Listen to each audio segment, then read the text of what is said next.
I went and got my 22. Right there, right on side. Went and got it, and came back, and he was laughing. Like, I guess he didn't see it because he was so small. He was like, oh, nigga, you funny, And I, pow! Oh, no. And I said, pow! And, no more. Then I'm finna shoot him one more time, and my partner grabbed, no, Papa, don't kill him, man. Everybody watching.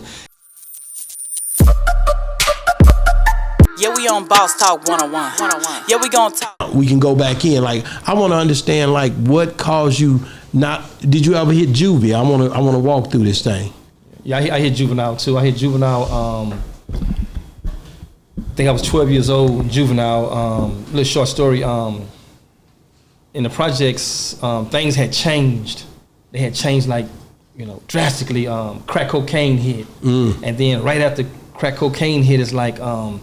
The gangs hit, Crips and Bloods, colors hit, right? And so everything got more violent, more girls, more monies, just more guns, more everything, and so seeing that kind of violence, that uptick in violence, for some reason I gravitated towards it as a kid, right? And when it was my turn, I went to a big homie in the hood and bought a 22, right? Now you can ask me what a 12-year-old's buying a 22 for, right? But I'm like, that's how it had changed, right? It just, everybody had guns, right? I used to sleep on guns. I used to have to hold guns for the big homies, right? And I went and bought my first gun.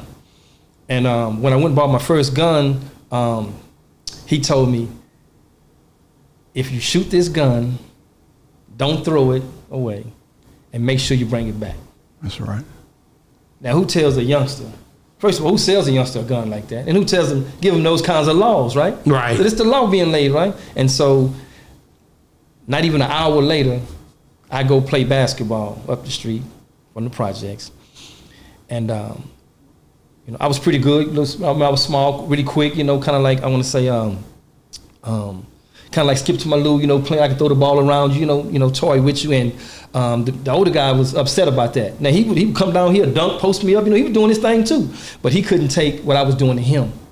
And so he started pushing me, elbowing me, but I'm from the project, so I ain't going nowhere, And then one time he dunked the ball, and when the ball came out of the net, I went to grab the ball, and I heard, he spit on me. So I'm like, oh, no. I'm like, man, and then the law is what? That's the worst thing you can do to a man almost, right? Yes. Next to saying your mama, you know what I mean? And so I went and got my 22. Right there, right on side. I went and got it, and came back, and he was laughing. Like, I guess he didn't see it because he was so small. He was like, oh, nigga, you funny, And I, pow! Oh, no. And I said, pow! And, no more. Then I'm finna shoot him one more time. And my partner grabbed, no, Papa, don't kill him, man. Everybody watching. And, said, man, go to the project, man. Go. And so the first thing that came to my mind, right, to be honest with you, is I got to follow the law. I can't throw the gun. Wow. And I got to make sure that he get this gun back. That's right. And how long was it afterwards? Not even an hour. Not even an hour. Wow, so at that point, you're 12 years old. Yeah. And your life changes in a matter of not even an hour. Yeah, but but you didn't think about it like that. It didn't register that, whatever it was. It was because... But that's like a rite of passage though, bro. And like you say, but see, OG gave you some wisdom because whatever you do with this, you get it back to me, I know how to take care of it. If you do something foul with it, you're going to get us all wrapped up. You feel what I'm saying? And I understand. That was my first gun of deuce too. Smith & Wesson, deuce. You know what I'm saying? And it's amazing. Going back to, from what you said, that living in the projects, you can't miss nothing you ain't never had. And the velocity of men around. I'm like you. I didn't grow up with colors. I grew up with James Cagney, Edward G. Robinson, and the Untouchables. I never thought about having a wife and kids. I'm going to rob banks. You know what I'm saying?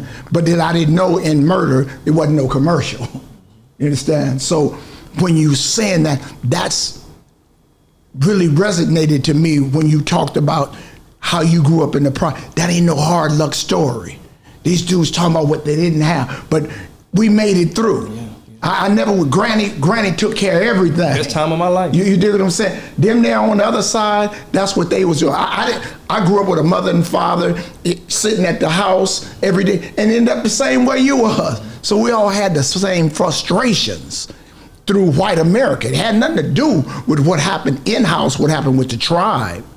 And we learned survival skills. You learn some things at 12 that I'm not gonna tolerate. I don't care how small I am. He know about it. Yeah. He went through it. Folks all in the club. Wait, don't put my business in there. But let's stay on this. Let's stay on this. I want to just say, like, after it all, the dust settled. Did you do what he asked you to do? I gotta ask. I followed the law. You did exactly what he told you to do. How many people told on you? I don't know who all told on me because he lived. A gang of them. He lived. Listen. He told them. Yeah. And I just got a letter in the mail say go to court. At 12. At 12. And so by the time I got the letter, because it was like the summer had hit. It was at the end of the school year, so summer had hit. And by the time I got the letter, I had progressed in the streets. Well, now, I'm trying to score a little quarter ounce. Yeah. So that's all I'm thinking about, scoring my quarter ounce. Man, them quarter ounces used to be fat. No, don't play. Yeah. Don't play. Don't do that. Quarter ounces used to be fat. Yeah. I missed that whole. Oh no, you're gonna make some money. You're gonna make some money. Yeah. And at that time, was that the first time you had worked your way up from 50s? I don't understand. Mm-hmm. And so to get to a quarter ounce was a big thing. Yeah, I worked my way up from get my $10 flip. See that. So you $20 flip. $30 flip. So basically, you were buying and pretty much having to split what you buy from the homie. Doubling up. Yeah. Doubling up. Yeah. Mm-hmm. Okay, my story a little different, but I get it though. And then you're like, I'm finna make this quarter ounce. Then you get this letter in the mail. Yeah, I get this letter in the mail. You gotta go to court. Wow. And so it's still not registering, right? So I go to court. Days before I go to court, I got to meet with some counselors, some lawyers. So they like, well, okay, and they're all saying the counselors, the lawyer, the prosecutor, they all saying probation. We'll give you some probation, going there, it's gonna be standard, I'm like, okay, cool, But all I'm concerned about, is being able to get rid of this quarter and give me another one, And so when I go to court, that's all I'm thinking about. Man, I gotta get back out here. I got this quarter. These quarters is fat. Yeah. So you had bought it. I bought my quarter. You had your quarter ounce, your first one. First one. Man. You know what I mean? And so when I go before the judge, it's supposed to be standard. Probation, the counselor probation, the lawyer probation, the prosecutor probation, and now the judge, I was going to say probation, right?